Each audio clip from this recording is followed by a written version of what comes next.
حضور نے کیا پڑھا؟ جو رسول پوری کائنات کے مشکل کشا تھے، جب ان پر مشکل آئی تو انہوں نے کیا پڑھا؟ مولا علی جنہیں ہم مشکل کشا مانتے ہیں، جب ان پر مصیبت اور مشکل آئی تو انہوں نے کیا پڑھا؟ صدیق اکبر جن کے صدقے ہماری مشکلیں ٹلتی ہے، جب ان پہ مشکلیں آئی تو انہوں نے کیا پڑھا؟ جب حضور مشکل میں آئے بظاہر وہ جنگوں کی مشکلات، تو حضور کی زبان پہ کیا تھا؟ حسبنا اللہ و نعم الوکیل، قرآن میں ہے۔ اس کو بھی ہمارے بزرگوں نے اسم اعظم کہا۔ یہ حسبنا اللہ و نعم الوکیل، یہ وہ وظیفہ ہے اگر کوئی عشاء کے بعد 450 بار پڑھنے کا عادی ہو جائے اور وہ اس پر سختی کے ساتھ عمل کرے، وہ جو سوچے گا ابھی سوچ مکمل نہ ہوگی، اللہ اس کا کام پورا فرما دے گا۔ شرط کیا ہے؟ عالم ہونا، حافظ ہونا، قاری ہونا، مفتی ہونا، ڈاکٹر ہونا، ٹیچر ہونا، کوئی شرط نہیں۔ شرط بس اتنی ہے، ایک تو یقین کا ہونا اور دوسرا حرام سے پیٹ کا خالی ہونا۔ میں پھر کہتا ہوں آپ سے، سارے وظیفے پڑھ ڈالو۔ عورتیں ہی پڑھ رہی ہے بہت سے وظیفے، لوگ مانگتے ہیں یہ وظیفے اتنا پڑھتے ہیں حضرت اتنا اور دو۔ میں کہتا ہوں کم پڑھو، کم پڑھو لیکن پیٹ پر توجہ دو۔ شوہر آپ کا حرام لا کر کے کھلا رہا ہے، آپ 16 سیدوں کے روزے رکھیں، 10 بیویوں کے روزے رکھیں، اور بھی روزے رکھیں اور بھی رکھیں، دن بھر بھوکے رہیں، شام کو حرام سے افطار کریں، لوگوں کے خون سے افطار کریں۔ غوث پاک کہتے ہیں کہ جو حرام سے افطار کرتا ہے وہ لوگوں کے خون سے افطار کرتا ہے۔ لوگوں کو یہ باتیں اچھی نہیں لگتی۔ اپنا دین بالکل سچا سچا سیدھا سیدھا، 2 اور 2 + 4 کی طرح بالکل سیدھی سیدھی بات ہے، اور بہت مشکل نہیں ہے ہمارا دین، یا دین پہ چلنا بھی مشکل نہیں ہے، بہت مرتبے پا سکتے ہو۔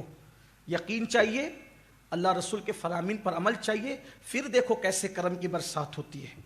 تو خواجہ عثمان ہارونی کے پاس مرید کہتا ہے، وہ بوڑھا کہتا ہے مریدوں کے سامنے، حضور بچہ گم ہو گیا کچھ کیجیے۔ آپ نے مریدوں سے فرمایا، پہلے آپ نے آنکھ بند کر کے مراقبہ کیا، پھر سر اٹھایا اور فرمایا ایک بار سورہ فاتحہ 3 بار قل اللہ پڑھو، اس کے بچے کے لیے دعا کرو۔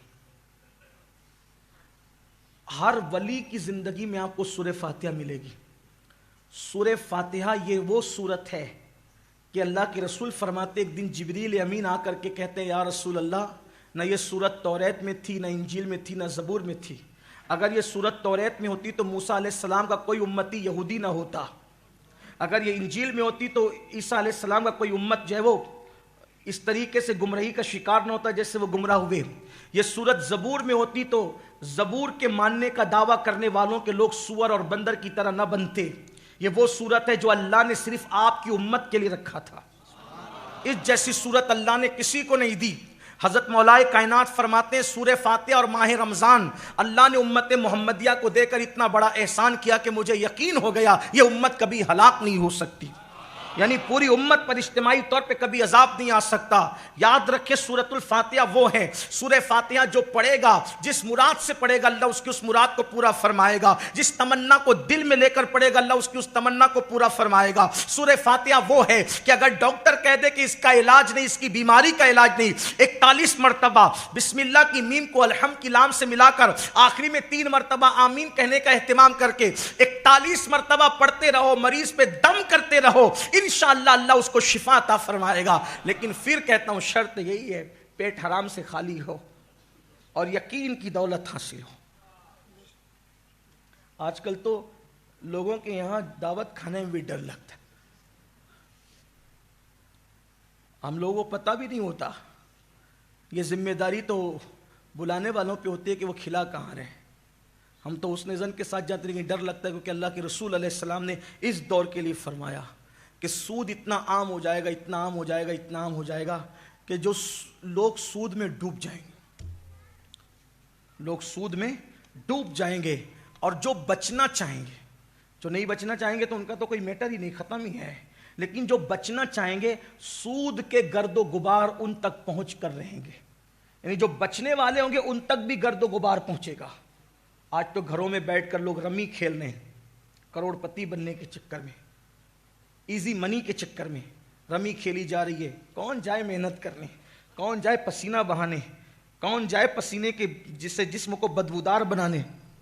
گھر میں بیٹھو، گھر میں بیٹھ کر کے ایزی منی کماؤ، عیش کرو، آرام کرو، اسلام یہ نہیں سکھا۔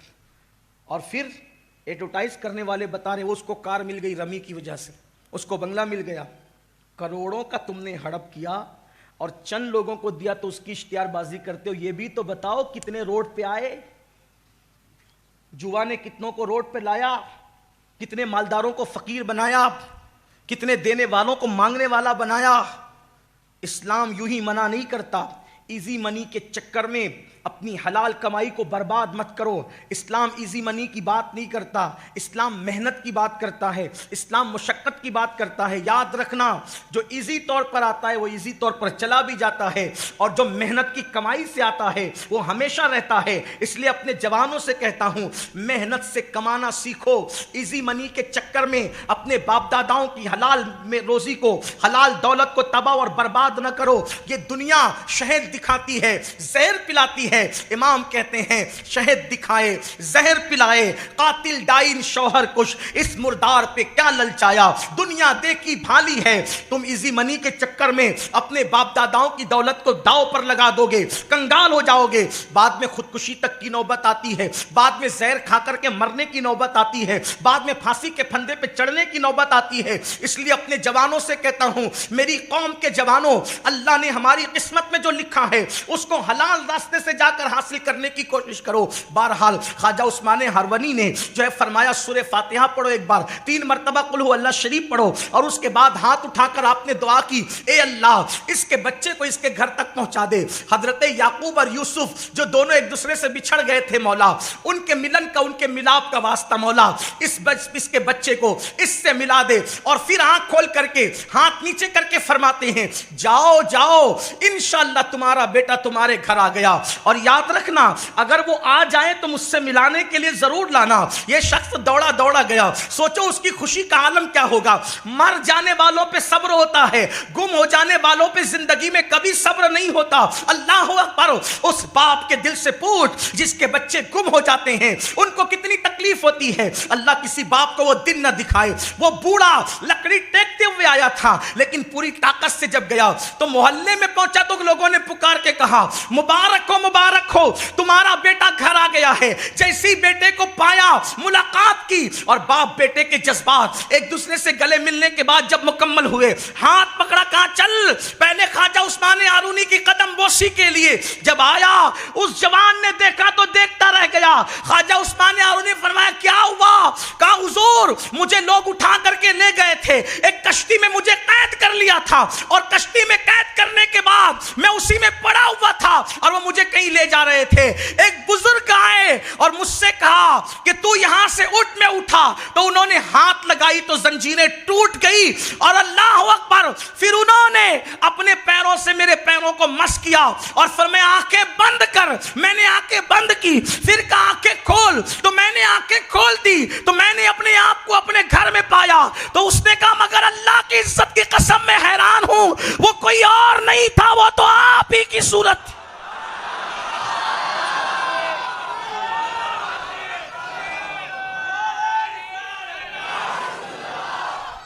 سرکار خواجہ عثمان ہرونی فرماتے چپ رہو چپ رہو چپ رہو، خاموش کیا۔ میرے اور آپ کی طرح ہوتا تو سینہ پھلا کر کے، جیسے کچھ بگڑے ہوئے لوگ کہتے ہیں کہ میری چھاتی بھی 56 کی ہے، تو وہ بھی 56 کی چھاتی بنا کر کے کہتا کہ دیکھا میری کیا کرامت ہے۔ لیکن ولی کرامت چھپایا نہیں کرتے، ولی کرامت کو چھپایا کرتے۔ ولیوں کی پہچان تو یہ بھی ہے نا کہ وہ چھپانے والے نہیں ہوتے، وہ تو کہتے ہیں کہ چھپاؤ، اس لیے کہ جس کو یار کا پتہ ملتا ہے پھر وہ مجمع میں نہیں آتا، وہ تو مجمع سے بھاگتا ہے۔ مجمع کا شوق اس کو ہوتا ہے جس کو یار نہیں ملتا۔ غریب نواز فرماتے ہیں یار کا پتہ ملتا ہے تو یار کا پتہ ملنے کی پہلی پہچان یہ ہے کہ وہ سب سے بھاگ کر تنہائی میں جاتا ہے، اس لیے کہ دو عالم سے کرتی ہے بیگانہ دل کو۔ عجب چیز ہے لذت آشنائی، شہادت مقصود مطلوب مومن، نہ مال غنیمت نہ کشور کشائی۔ تو اس بوڑھے باپ نے کہا اچھا آپ نے یہ کام کیا؟ آپ نے چپ رہے۔ تو پھر اس نے کہا کہ آج بھی ایسے اللہ والے موجود ہیں دنیا میں جو اتنے بڑے ہو کر اپنے آپ کو چھپاتے، انہی کو خواجہ عثمان ہارونی کہتے ہیں۔